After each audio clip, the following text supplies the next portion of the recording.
À la une de l'actualité aujourd'hui, ce nouvel accident qui porte à 8 le nombre de motards décédés depuis le 1er janvier. Une énième démonstration de la violence de la route qui ne semble pas effrayer les usagers de deux roues pour autant.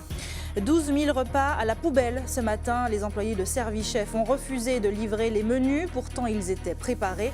Les écoles du Sud n'ont donc pas été approvisionnées ce midi. Une situation qui agace les parents. Ne plus payer le médecin et laisser l'assurance maladie s'en charger, c'est ce vers quoi tend la réforme santé qui sera présentée au Sénat demain. Si la généralisation du tiers payant peut séduire les patients, du côté des médecins, on est bien plus réticent. Enfin, il est le nouvel archevêque de Saint-Pierre et Fort-de-France. Monseigneur Macaire est entré en fonction hier au stade de Dillon. Il est notre invité ce soir sur le plateau. Nous pourrons apprendre ainsi à mieux le connaître. Bonsoir à tous, très heureuse de vous accompagner pour cette heure d'information. On démarre tout de suite avec, je vous le disais en titre, ce nouvel accident mortel hier aux Trois-Îlets. Vers 19h30, deux jeunes d'environ 16 ans circulaient sans casque à bord d'un scooter quand ils ont heurté une voiture. Une collision frontale qui a tué l'un d'entre eux presque sur le coup. Les secours n'ont rien pu faire pour le sauver. Son ami, en revanche, a été héliporté vers l'hôpital Pierre Zobda Kittmann. Son pronostic vital était fortement engagé. Heureusement, son état semble s'être amélioré ce matin. Voilà en tout cas un accident de plus qui porte à 9 le nombre de morts sur nos routes depuis le début de l'année. 9 morts, dont 8 motards, des usagers de deux roues qui sont devenus la cible principale des autorités. Malgré cela, l'hécatombe continue et les pilotes ne semblent pas prendre conscience du danger potentiel. Le reportage de Céline Chalonneau. À l'évidence, l'ivresse des accélérations demeure un défouloir chez les deux roues. Stéphane enfourche des bécanes depuis l'âge de 15 ans. Pour lui, la solution ne réside pas seulement dans les opérations de sécurité routière. Fais attention, mais bon après, tu sais, des fois, il y a un peu d'adrénaline, tu vois. C'est dommage qu'ils font pas un peu de, par exemple, des circuits pour les jeunes, des trucs comme ça. Ils font des trucs comme ça, mais ils te demandent plein de trucs. Or, quand tu es jeune, c'est un peu difficile d'avoir tout ça, tu vois. Donc après, voilà, c'est par rapport un peu à tout ça que les gens font un peu le fou. Malgré des campagnes de prévention choc, les accidents persistent. Certains motards éprouvent un sentiment d'impuissance, mais pas question pour autant de se passer de leur passion. Malgré les accidents qu'on entend et puis qu'on peut voir à la télé, ça ne me démotive pas. Ça nous fait prendre conscience, mais ça ne me démotive pas. Non, le tout, c'est de pouvoir prendre certaines précautions, porter ce qu'il faut porter. Et puis bon, après, quand quelque chose doit arriver, ça arrive toujours. Donc, il ne faut pas se baser du fait qu'on est motard et que bon, qu'il y a des amis ou des proches qui ont eu des accidents qu'on ne va plus monter à moto. Chez ce concessionnaire, la vente des deux roues n'est pas en baisse, au contraire. Cependant, l'achat du casque n'est pas un automatisme. Chez les très jeunes, on se rend compte qu'il y a vraiment aucune conscience, car je veux pour preuve que sur une moto vendue sur 5, le client me demande de prendre un casque, alors qu'à chaque vente, un casque est proposé. En dépit de toutes les mesures préventives, les accidents fatals demeurent d'actualité, mais cela ne semble pas pour autant effrayer les usagers. J'ai peur pour eux, oui, quand on voit dans quelles conditions ils conduisent, oui. Effectivement. Oui. Je fais attention lorsque je conduis, je vérifie toujours. Parce que je sais que, bon, des fois, c'est vrai qu'ils ne font pas attention. Excès de vitesse des uns ou négligence des autres, trop d'accidents sont encore occasionnés par l'insouciance de certains jeunes motards. Nous, en tant qu'anciens motards, nous faisons un petit peu plus d'attention par rapport à ce qu'on a déjà vécu auparavant, parce qu'on était un petit peu inconscient quand on était jeune aussi. Malheureusement, il y en a qui décèdent, il y en a d'autres qui sont sous chaise roulante, il y en a d'autres qui ont peut-être perdu une jambe. Je pense qu'ils prennent conscience à ce moment, mais il est un peu trop tard. Donc, personnellement, j'ai pris conscience quand j'ai fait mon gros accident. Un tiers des victimes d'accidents de la route ont entre 15 et 24 ans en Martinique. En bref, notez cette disparition inquiétante. Depuis hier après-midi, la famille de Didier Café n'a plus de ses nouvelles. L'homme âgé de 85 ans a été vu pour la dernière fois sur le chemin de Lens-Grosse-Roche au Marin. Sa famille a ratissé la zone avant d'alerter la gendarmerie hier soir. Des recherches ont été engagées, mais toujours rien. Alors si vous avez la moindre information, Didier Café porte un t-shirt blanc cassé, un pantacourt kaki et des chaussures en plastique. Il ne souffre visiblement d'aucune pathologie, mais a de plus en plus de mal à se déplacer à pied. Il mesure 1,70 m, donc ouvrez l'œil si vous le voyez et prévenez les autorités. Au chapitre social, un nouveau mouvement de grève. Les employés affiliés à l'UGTM chez Servichef ont privé 12 000 enfants de repas ce midi. Ils dénoncent la sanction prise à l'encontre d'un de leurs collègues ainsi que le risque de perte de leurs acquis. La plupart des écoles du Sud ont donc rappelé les parents pour qu'ils prennent leurs enfants en charge, de quoi les exaspérer, comme l'a constaté Louis Sabas. Dans cette chambre froide, près de 24 000 repas. La production de 2 jours à Servichef, destinée aux écoles des communes de l'espace sud, qui ne sont jamais arrivées à destination. En cause, le conflit qui oppose les agents affiliés UGTM à leur direction. Les manifestants réclament la levée d'une sanction à l'égard d'un de leurs collègues, mais aussi la sauvegarde de leurs acquis qui seraient menacés par de nouveaux accords d'entreprise. Notamment en ce qui concerne le point sur les délais de carence. On a mis un délai de carence qui a été accepté par les salariés après discussion, par les représentants du personnel. Mais ce qui pose problème, c'est l'ancienneté. Ils veulent assortir le délai de carence à une condition d'ancienneté. Première victime collatérale de ce conflit, les parents d'élèves. À Rivière-Salée, ces derniers sont contraints de venir chercher leurs enfants inscrits à la cantine.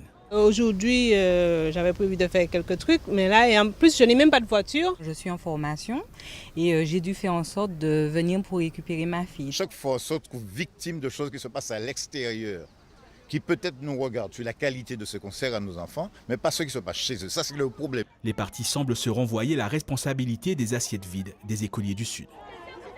Pour la direction de Servichef, il y aurait même une volonté de nuire à l'entreprise. En fin de semaine dernière, 8 000 repas qui ont été produits pour être livrés aujourd'hui, lundi. Ces 8 000 repas ont été en partie livrés dans certaines écoles.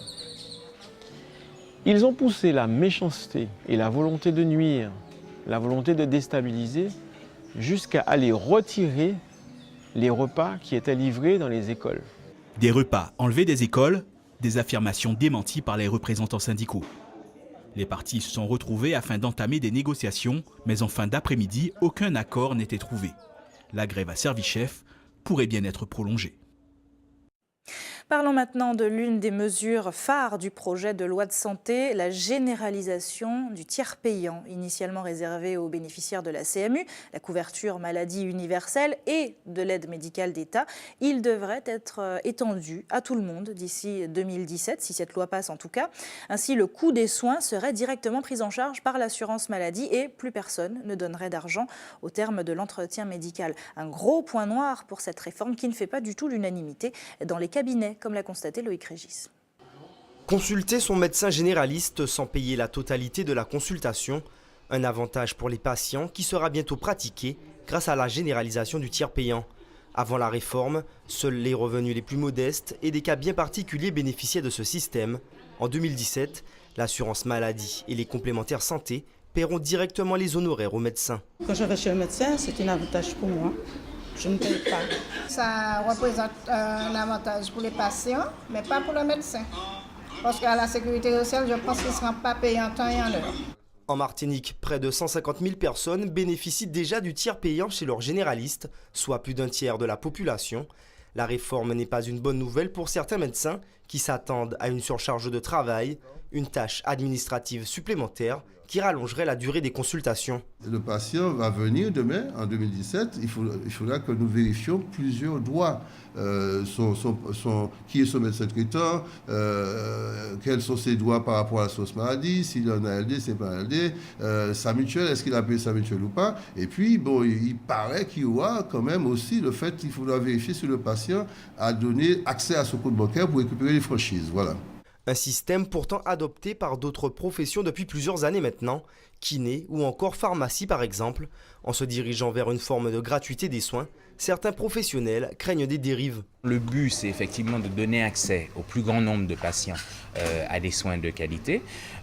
Voilà. Maintenant, ce qu'il faut bien sûr, c'est espérer que parallèlement, il n'y ait pas d'abus. Logiquement, les professionnels de santé sont là pour essayer de réguler un petit peu les choses et faire en sorte que les gens n'abusent pas. En tout, le texte de loi comporte 57 articles. Prévention contre le tabagisme, lutte contre le cancer font l'unanimité auprès des acteurs de la santé. Voté à l'Assemblée nationale, le projet de loi passera bientôt devant le Sénat.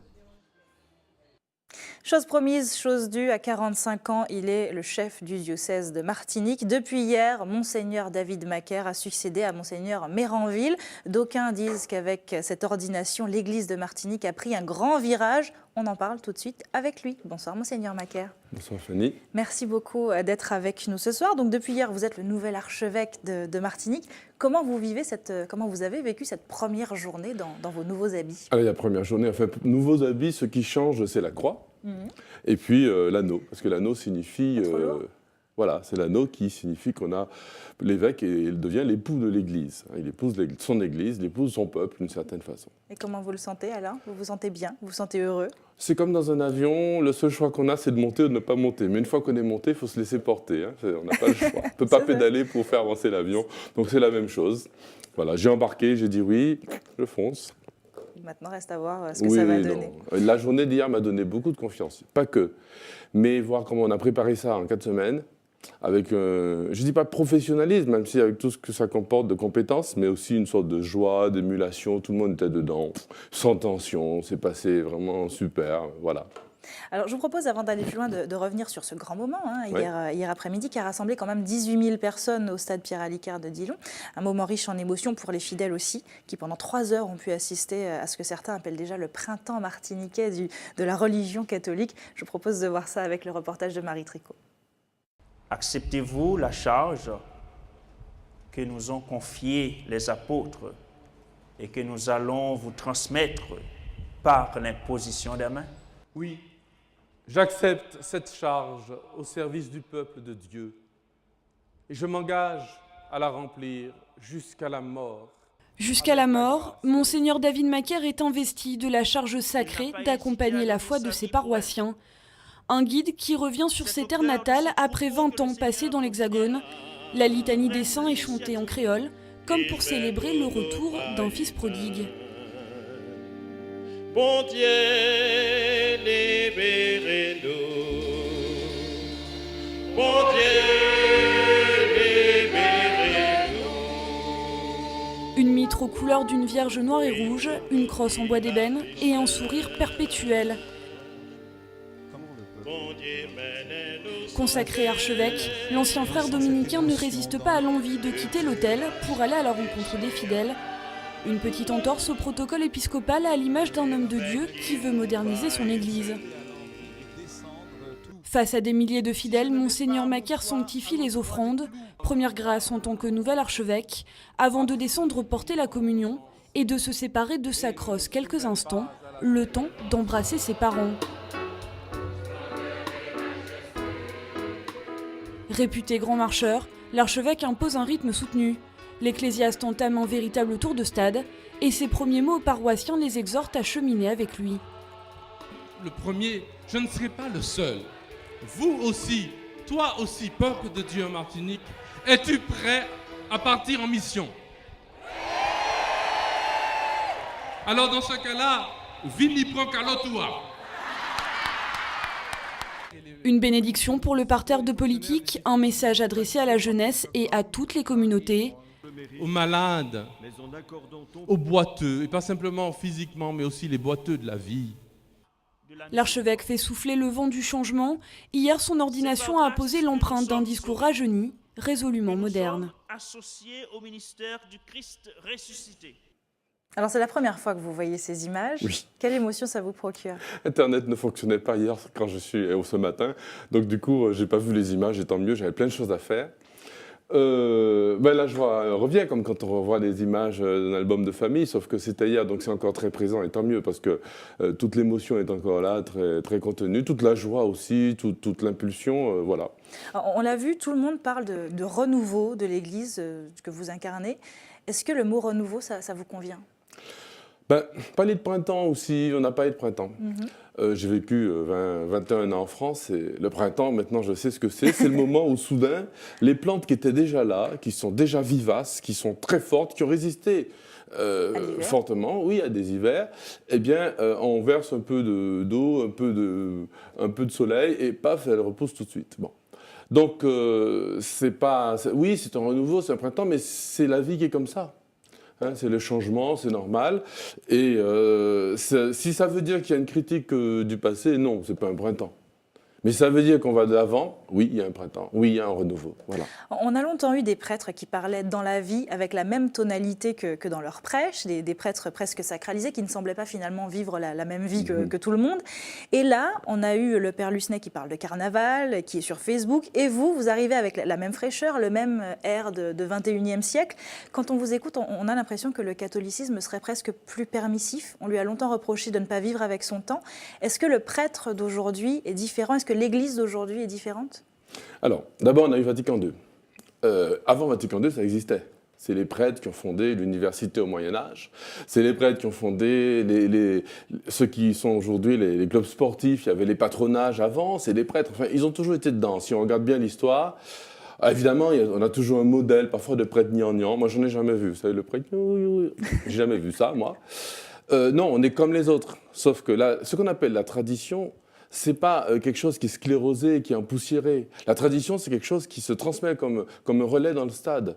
Et donc, oui, les prêtres, ils sont avec leur temps. Ils ont toujours été, et ceux d'aujourd'hui et ceux d'hier. Au contraire, c'est admirable. Je prends toujours le même exemple, mais je pourrais en prendre d'autres. Père Jean-Michel, de son temps, toujours. Donc, Olivier Lucenay ou Monseigneur Macaire et bien d'autres sont pareils. Par contre, il y a des charismes différents. Tout le monde n'est pas un aficionado de Facebook, bon, par exemple. Mais chacun est dedans. C'est une grande préoccupation de la part des hommes de Dieu, parce que ça a été la préoccupation de Jésus. Quand il est venu, il n'a pas vécu dans un autre temps que le sien. Il a parlé le langage des gens avec qui il était. Il n'a pas changé de langage. Donc l'Église n'est pas plus permissive, parce que comme si la morale serait le permis, le défendu. Justement, ça, il faut sortir de ça complètement. On peut dire qu'on aime les gens, qu'on aime le pécheur, mais qu'on n'aime pas le péché. Et c'est vrai pour quelqu'un, pour vous, mais pour moi aussi. En moi, il y a un pécheur que Jésus aime, et puis il y a mon péché que moi-même je n'aime pas, que Jésus non plus, mais enfin bon, je lui demande sa miséricorde. On vous a vu faire le tour du stade dans ce reportage de Marie Tricot tout à l'heure. Vous jouez la carte de la proximité, et ça se justifie, hein. Vous n'avez pas 50 ans, vous avez grandi en Martinique, au Morne-Rouge. Le Morne-Rouge qui avait déjà vu l'ordination du premier archevêque de Martinique, Monseigneur Le Herpeur, il y a 164 ans déjà. Aujourd'hui, vous faites la fierté de votre commune, et pour la population, c'est un vrai bonheur, comme l'a constaté Marc-Olivier Drim. On regarde son reportage. Si tout peut paraître calme, c'est dans les foyers que certaines livrent leur impression, comme Daniel, qui l'a connu à la chorale. C'était le bout en train, l'homme m'a fait rire, tout le monde, toujours, le mot pour rire. Et puis la joie de vivre, c'est ça. Et je crois que la Martinique, on a besoin de sources, d'éléments nouveaux, neufs. Au bout, dans les quartiers, qui ne connaît pas le jeune homme? Tu vas me rappeler moi que c'est Jésus qui voyait Ibanou, puis ramener les jeunes. Jeunes scolaires de l'école, nous avons des souvenirs de parce que c'était un petit bonhomme qui était doué dans sa feuille. C'était un petit bonhomme qui était comme si le bon Dieu était à marcher et puis.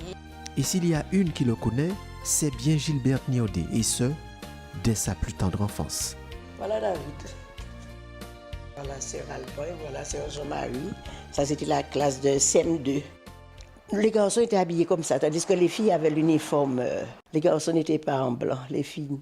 Et qui ça Thibault Lom t'a été capoté dans le groupe là? Mais il était extraordinaire puisqu'il tenait la gaieté, il tenait la joie de vivre et puis d'humeur égale. Parce qu'il ne faut pas comprendre que c'était pas un ange. Hein? Non, il était à l'école, c'était comme tous les enfants de l'école. De toute façon, il peut continuer la vocation à se poser.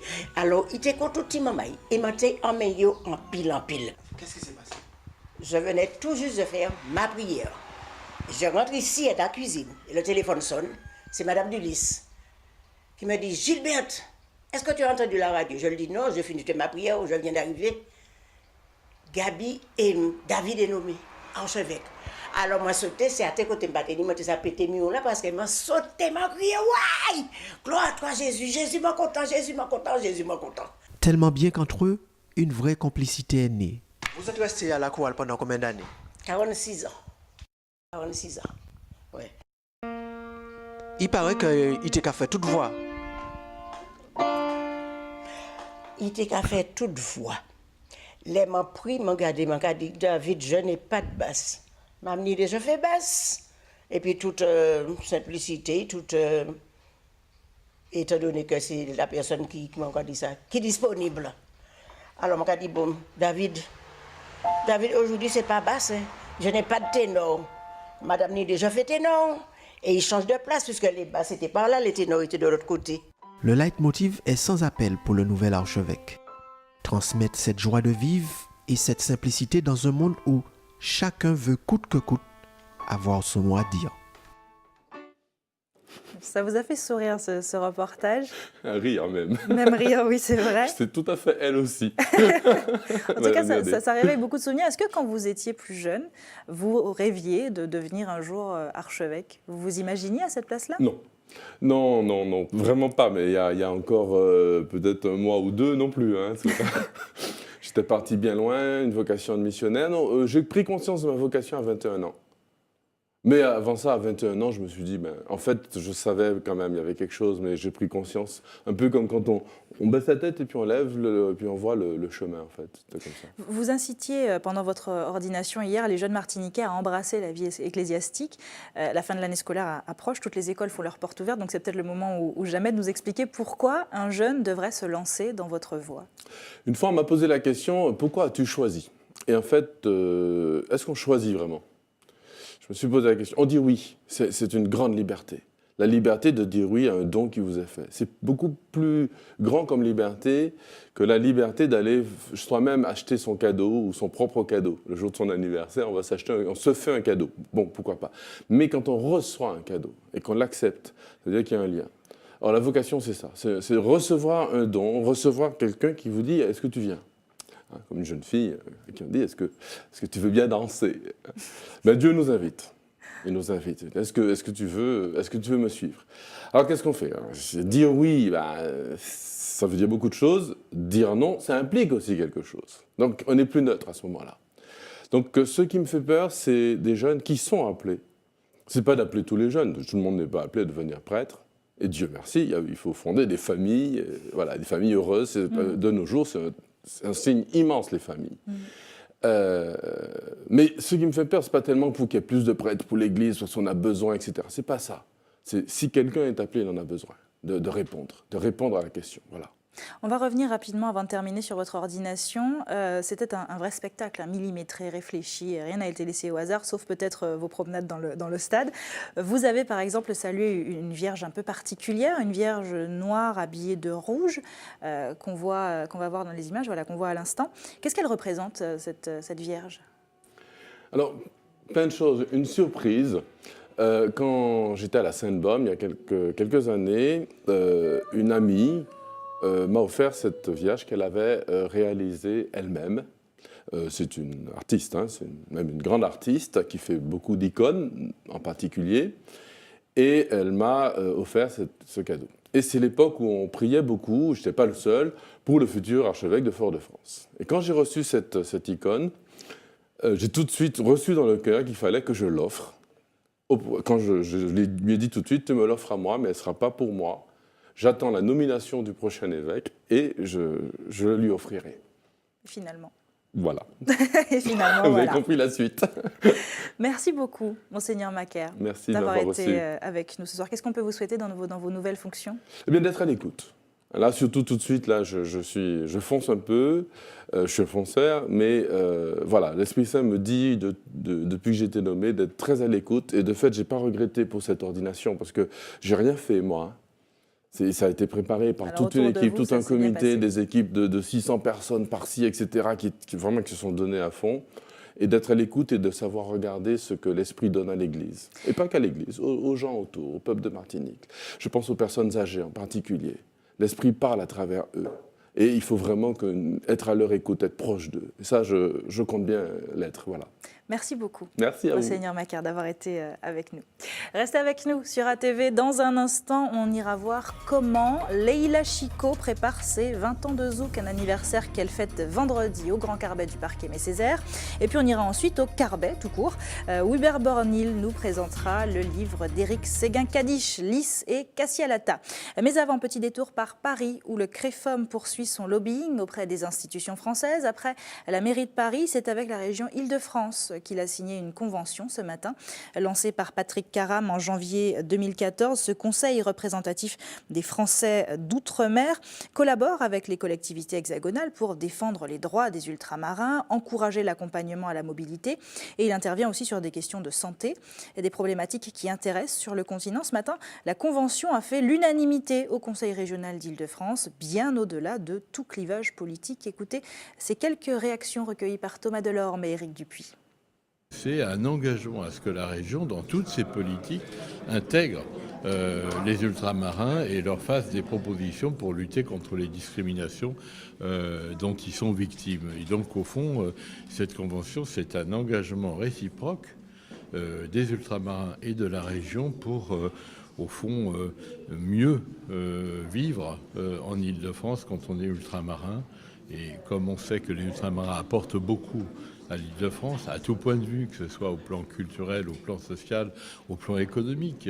Aujourd'hui, vous avez vu qu'il y avait le président du conseil régional et le vice-président Abdelhak Kachouri, mais il y avait aussi la chef de l'opposition, Valérie Pécresse, qui a déclaré avant même toute chose son soutien à cette convention. Cette convention a été votée à l'unanimité par tous les groupes politiques. Tous les groupes politiques au conseil régional ont autorisé le président du conseil régional, Jean-Paul Huchon, à signer avec moi cette convention. C'est une convention, en fait, qui n'a pas de clivage et qui est reconnue d'utilité publique par l'ensemble des acteurs politiques de la région.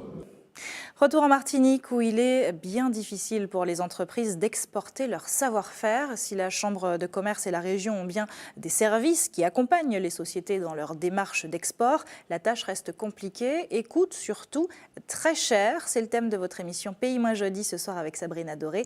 Ce sera à 20h et voilà ce qui vous attend. La Martinique produit environ 14 millions de litres de rhum agricole chaque année. Près de 4 millions sont vendus sur le marché local et tout le reste est exporté. L'Hexagone est le principal client, mais de plus en plus de pays font des demandes. Malheureusement, le processus d'exportation n'est pas très évident au départ de notre île, ce qui ne facilite pas notre positionnement sur le marché international. Allez, un peu d'exercice maintenant. Ce week-end, l'actualité sportive a été marquée par les playoffs de basketball et de volleyball. On a également assisté à la suite des championnats de football masculin et féminin, sans oublier la reprise du championnat de la montagne en moto. Retour sur un week-end intense avec Karel Chassol, Céline Chalonneau et Michelet François. Champion de Martinique en titre, Charles Denis Ramanic a frappé d'entrée hier à l'occasion de l'ouverture de la saison au Marigot. Il remporte la première course de côte en 1 minute 7 secondes devant Philippe Duféal et Grégory François. Après avoir remporté il y a une semaine le trophée de la Caraïbe, Ronald Gonzalez de l'APP a raflé hier la 9e édition du Grand Prix du développement durable et solidaire. Il devance au général Axel Carnier de la Pédale d'Or Joséphine. Jocelyn Lampérière de Féroce complète le podium. Sport collectif, le week-end a été marqué par les playoffs. En basket, on jouait les quarts de finale aller. Chez les femmes, les Black Stars, le CS Vauclinois, l'Éclair et le Golden Lion se sont imposés et abordent le match retour dans les meilleures conditions. Chez les hommes, victoire logique de l'USAC, du Golden Star, du Golden Lion et de l'US du Cossez. En volleyball également se disputaient les playoffs. Chez les femmes, ces demi-finales aller ont vu l'Espoir et le Rayon s'imposer 3-7-0. Au masculin, l'Éveil et le Rayon ont remporté le match aller. Les rencontres retour se dérouleront le week-end prochain.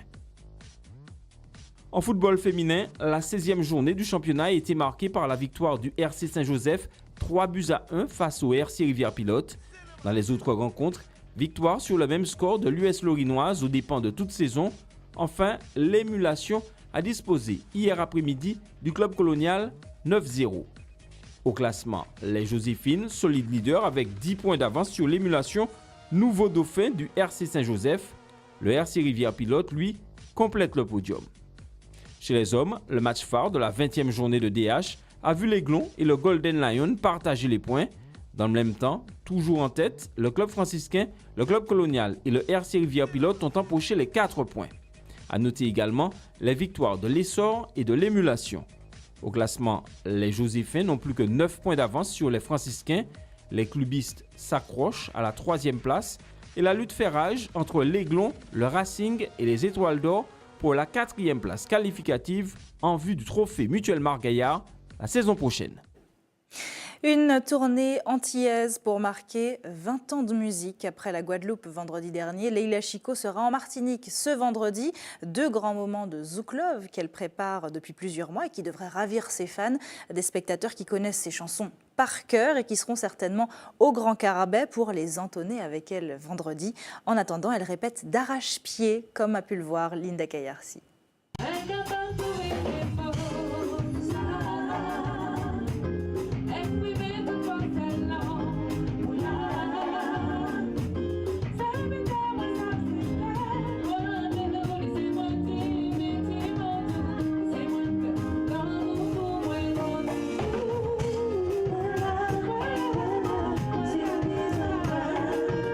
D'émotions, beaucoup de surprises, beaucoup de musique, beaucoup de love, beaucoup d'amour, tout ce qu'il y a. C'est les seuls mots-clés que j'ai, en tout cas pour tous mes concerts, depuis mon concert du Cabaret Sauvage l'année dernière. Donc là, en Guadeloupe, ça se fait, et là, la Martinique, ça suit.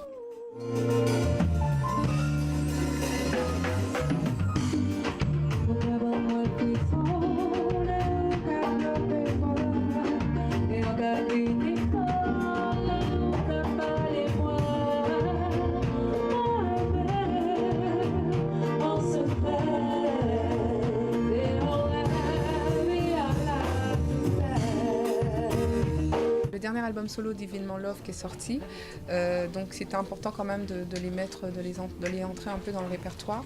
Mais dans l'ensemble, nous sommes tous plus dans les souvenirs aussi. Donc tout ce que vous aimez, tous les succès, tous les morceaux qui ont été aimés du public guadeloupéen comme martiniquais, même guyanais, seront interprétés.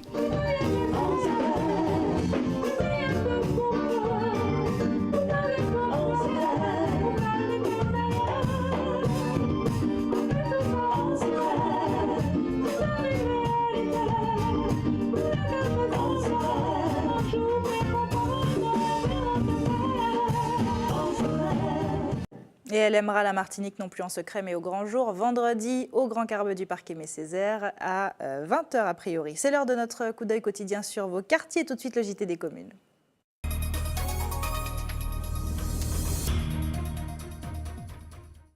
Le JT des communes qui commence à Sainte-Marie. C'est là que s'arrêtera le camion de l'établissement français du sang. Demain, vous pourrez y faire vos dons de 8h à 13h face à l'agence Crédit Agricole du bourg de la commune.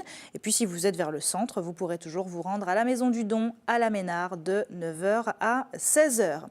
Un petit peu de littérature pour terminer ce journal. Le livre s'appelle Lys et Cassialata. L'auteur n'est pas un historien, mais avec cet ouvrage, il retourne au temps de l'esclavage et s'intéresse à la société martiniquaise de l'époque. Hubert Bornil et Michelet François sont allés à sa rencontre au Carbet. Regardez. Un style vestimentaire qui peut choquer, mais en tout cas qui interpelle.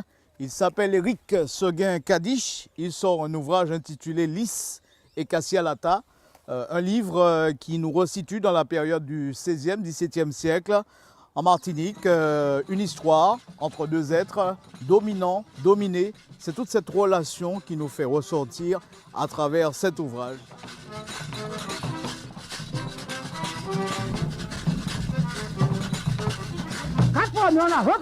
Éric Seguin-Kadish a la soixantaine, couturier de formation, il se fait remarquer dans la rue à cause ou grâce à un style vestimentaire qui interpelle forcément.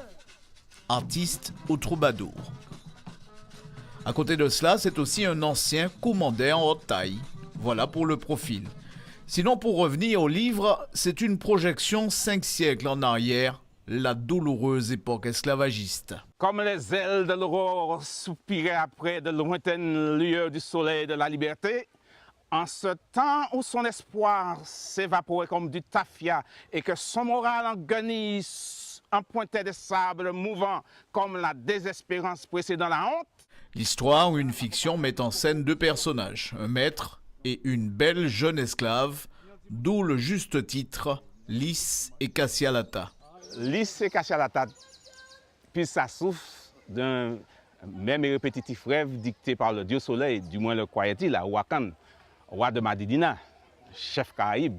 La métaphore multifonctionnelle donne à Cassialata de n'être pas toujours une fleur, mais aussi une jeune esclave qui a grandi à l'habitation du Châtel. Lys et Cassialata, deux espèces aux antipodes. Cet imaginaire contingent appelle tous les héritiers de ces sociétés mythiques que nous sommes à outrepasser le schéma rigide de non-réparation qui envoûte encore les bien intentionnés de la frustration. Et justement, cette société végétale victime de ses fragrances et de ses différences nous interpelle sur les rapports de dominant à dominé. De nos jours, couple domino ne choque personne. Bon, eh bien, merci. Je vais faire le lycée Picard Cassialata. Avec plaisir. Bonne littérature. Avec plaisir, bon courage. Et puis, je nous rencontrer. À bientôt.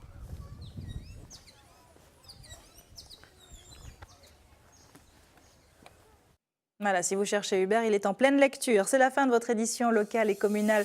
Merci à tous de l'avoir suivi. Ne bougez pas. Dans un instant, on reste tout près de vous avec Anche Pays. À tout de suite.